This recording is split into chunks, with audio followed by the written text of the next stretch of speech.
मैंने cartoon channel पर देखा था कि जय जगन्नाथ जी और दाऊ जी भिक्षा मांग रहे थे। मम्मी जी, पर वो तो भगवान जी है ना, वो भिक्षा क्यों मांग रहे थे फिर? वो दोनों भिक्षा इसलिए मांग रहे थे क्योंकि लक्ष्मी माता उनसे नाराज थी और गुस्सा होकर चली गई थी। राधे कृष्णा फ्रेंड्स, आप सबका फिर से स्वागत है हमारे चैनल पर। फ्रेंड्स, क्या आपको भी जानना है कि भगवान जगन्नाथ जी और बलभद्र जी को भिक्षा क्यों मांगनी पड़ी थी? तो चलिए कथा के माध्यम से जानते हैं।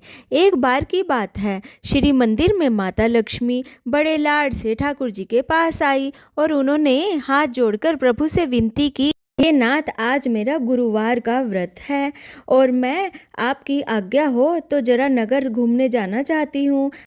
हमारे ठाकुर जी तो ठहरे भोले भाले, उन्होंने माँ लक्ष्मी जी को आज्ञा दे दी, जाओ घूम आओ। भोले ठाकुर जी, उन्हें बिल्कुल भी अंदाजा नहीं था कि उनको ये कहा क्या खेल करने वाला है। माता लक्ष्मी ने एक बूढ़ी ब्राह्मणी को रूप धारण किया और नगर में घूमने निकल गई। घूमते घूमते उन्होंने देखा कि उनकी एक श्रेया नाम की भक्त सुबह सुबह आंखों में आंसू लिए माँ की पूजा कर रही थी। वह झोपड़ी में रहती थी। माँ का दिल पिघल गया और वे बिना भेदभाव किए उनके घर में घुस गई और उसके हाथ का बना भोजन खा लिया और कहा, बेटी तेरी भक्ति सच्ची है, जा तेरा घर धन दौलत से भर जाएगा। लेकिन उधर दाऊ दादा ने अपनी शक्ति से ये सब देख लिया और उनका गुस्सा 7वें आसमान पर था। वे भागते भागते आए और गुस्से में कहने लगे, लल्ला, ओ लल्ला, कहाँ है तू? उनका गुस्सा देखकर जगन्नाथ जी तो घबरा गए और बोले, क्या हुआ दाऊ, आप इतना गुस्सा क्यों कर रहे हो? दाऊ दादा ने कहा, तेरी पत्नी ने हमारी नाक कटवा दी और एक छोटी जाति के घर जाकर खाना खाकर आ गई। वह मंदिर के अंदर कदम ना रखे। जगन्नाथ जी बहुत उदास हो गए और बोले, दादा, ये तो बस गरीबों की मदद करने गई थी क्योंकि आज उनका व्रत था। बलराम जी ने गुस्से में कहा, बस अब मैं कुछ नहीं सुनना चाहता। अब तुझे हम दोनों में से किसी एक को चुनना होगा। अगर वो अंदर आई तो मैं बाहर चला जाऊंगा। तभी माता लक्ष्मी अंदर आ गई।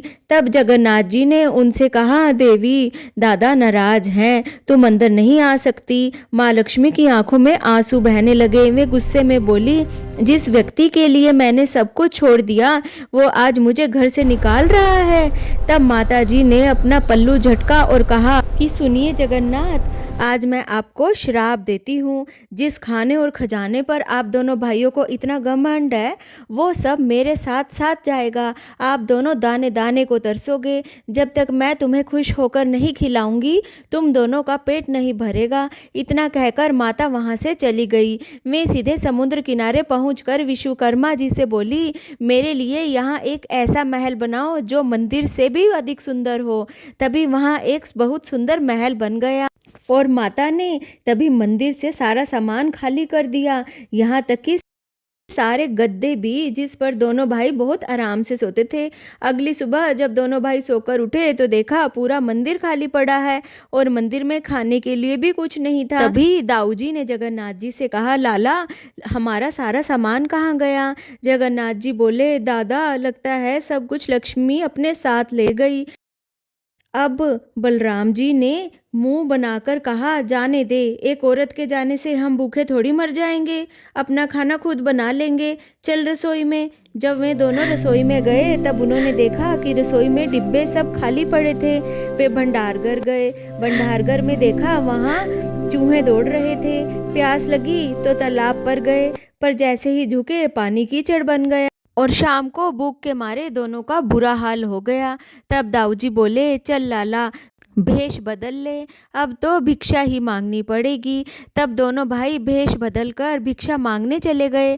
दरवाजा खड़खड़ाया और बोले, माई, 2 भूखे ब्राह्मण हैं, कुछ खाने को दे दो। पर माता सरस्वती ने लोगों का दिमाग फेर दिया। सब आसपास वाले उन्हें भगाने लगे। एक फल वाले से फल मांगे तो उसके फल गायब हो गए।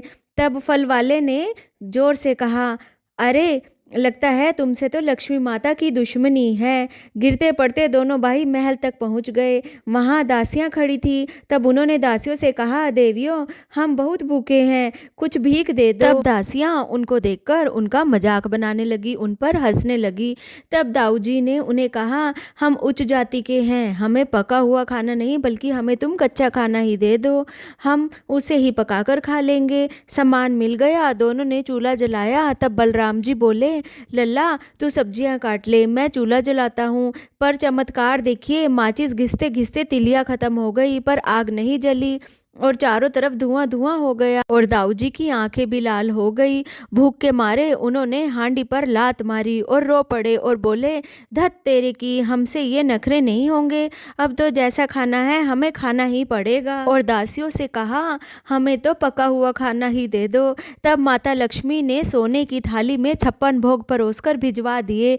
जैसे ही दोनों भाई खाने का एक टुकड़ा मुंह में डालने लगे तो दाऊ जी की आंखों से तो टप टप आंसू बहने लगे। लल्ला ये स्वाद तो लक्ष्मी के हाथों का है। तभी थाली में पोर पीठा देखकर ठाकुर जी भी कहने लगे, दादा ये तो मेरी लक्ष्मी के हाथ का खाना है। खाना खाकर जैसे ही दोनों भाई बैठे तभी दासी आई और पूछा, महाराज आपकी पत्नियां नहीं है क्या जो दर दर भटक रहे हो? तभी ठाकुर जी बोले, थी तो, लेकिन मैंने उसकी कदर नहीं की और उसे घर से निकाल दिया। सच कहूँ तो लक्ष्मी बिन नारायण भी भिखारी है।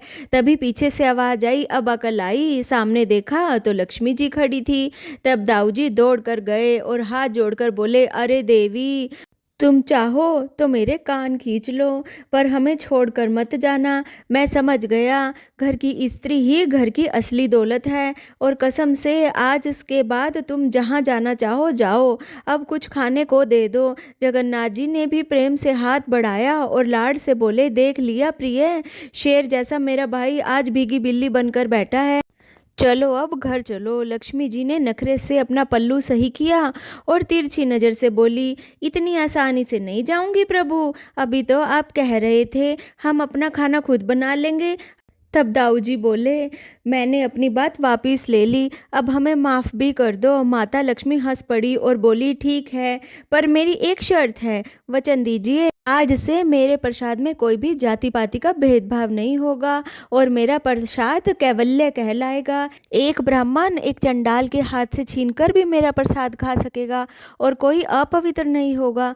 क्या ये मंजूर है? जगन्नाथ जी और दाऊ जी दोनों भाइयों ने एक साथ अपना हाथ उठाया और हंसकर बोले, हाँ देवी हमें मंजूर है, देवी 100 बार मंजूर है। और तभी दाऊ जी और जगन्नाथ जी गाजे बाजे के साथ लक्ष्मी जी को मंदिर वापिस ले आए। तो सभी बोलो, जय माँ लक्ष्मी, जय जगन्नाथ। तो दोस्तों कैसी लगी आपको हमारी वीडियो?